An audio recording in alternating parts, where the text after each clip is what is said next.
In the fifth and final section of our lecture, now we will talk about the management of sensitizing event. In this, we will talk about what are the signs of fetal anemia. Fetal anemia is very common after the hemolytic disease of the newborn.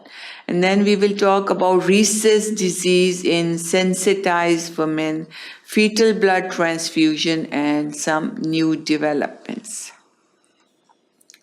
Management of sensitizing event, rhesus negative pregnant women. Some women become sensitized during pregnancy despite administration of anti-D at delivery. There is usually small feto-maternal hemorrhage, and prophylactic anti-D would reduce the risk of isoimmunization. So we talked about rhesus disease, how it can present, what are the causes. Anti-D immunoglobulins can be used as a prophylactic measurement or as a measure to prevent the incidence of rhesus disease. But sometimes, despite the use of anti-D immunoglobulin, rhesus disease or sensitization can occur, and as despite giving the RH anti-D immunoglobulins. This is the placenta. We have the uterus with Rh positive baby and Rh negative mother. So it can be used, but it's not 100% preventive, and even the prophylactic use can lead to the rhesus disease. Next, what are some signs of fetal anemia? We kept on saying the fetal anemia is very common complication of rhesus disease because red blood cells are destroyed, and this can cause anemia in the baby. And this anemia can lead to further complications in which we have the polyhydramnias. Poly is excessive hydramnias or increased amount of amniotic fluid is present. This is the complication or sign of fetal anemia. Then enlarged fetal heart. Fetal heart becomes enlarged because of decreased blood cells, decreased supply of oxygen.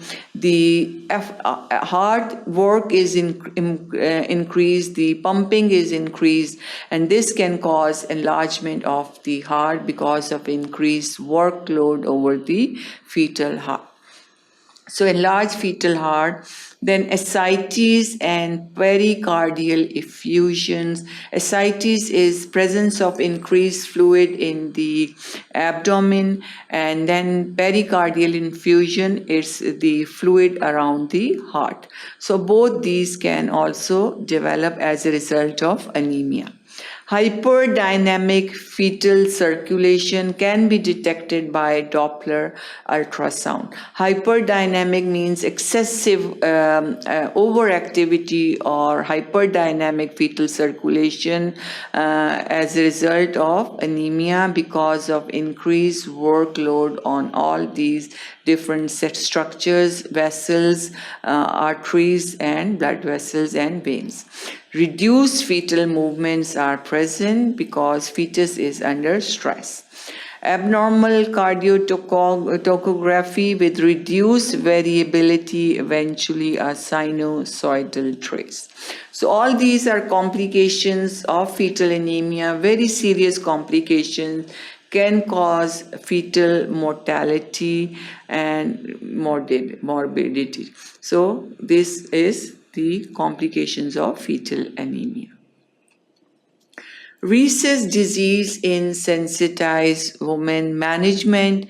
D-rhesus negative has been sensitized to rhesus antigen, no effect of anti-D. So these rhesus negative sensitized to the rhesus antigen.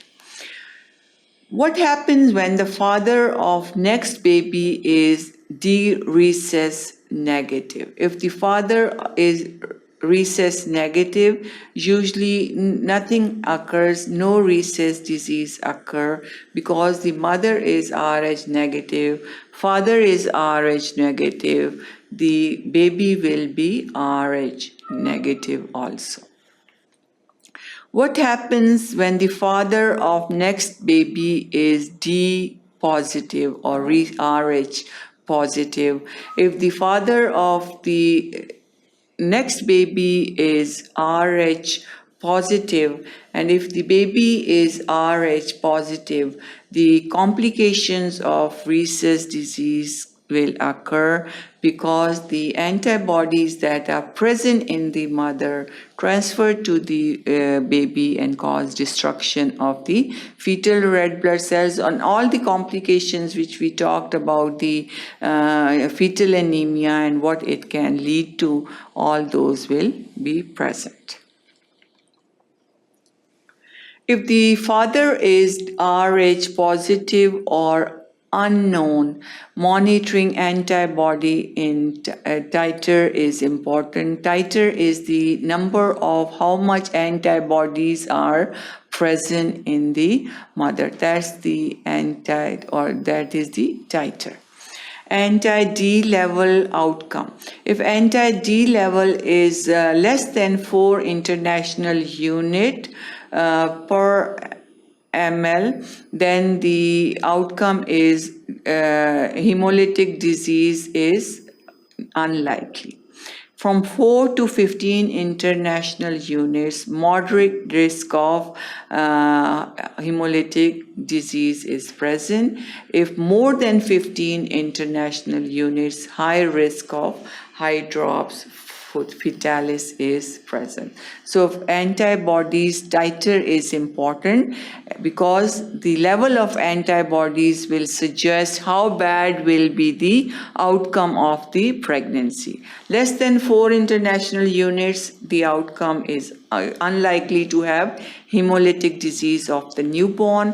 From 4 to 15, it's moderate. Above 15, it's severe, can lead to hydrops fetalis.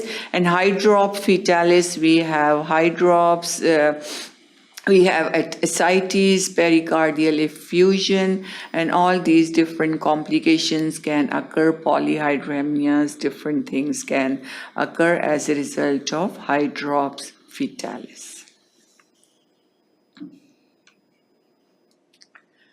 Now, if the antibody level increased, examine for signs of anemia, bilirubin concentration of amniotic fluid, middle cerebral artery Doppler. So this is all because of we said there is overactivity or hyperdynamic state of the circulation of the fetus. So we can diagnose that by the middle cerebral artery Doppler.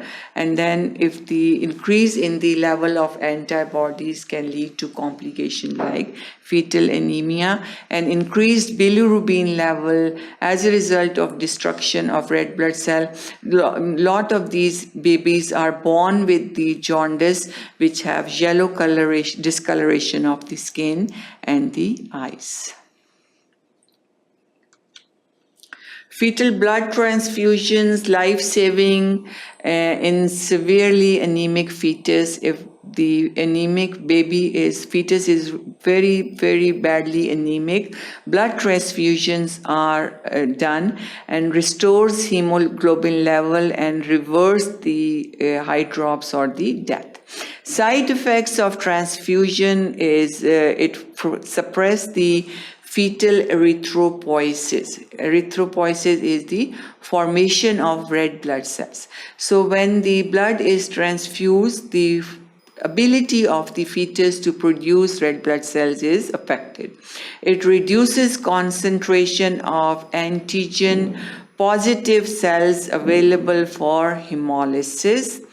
And then there is intrauterine transfusion. A fetus may receive blood transfusion through umbilical vein in the placenta. So intrauterine blood transfusion is performed to reduce the complications of fetal anemia, and this is done through the umbilical vein present in the placenta. Routes of administration is in the umbilical vein, intrahepatic vein, and into the peritoneal cavity. These are the routes of administration. This is the diagram showing it's a very, very long needle usually inserted through the uterus. Blood transfusion through umbilical vein in placenta and umbilical cord. And this is the vagina, cervix, fetus, placenta. So usually it is administered, blood is transfused into the umbilical vein in the placenta.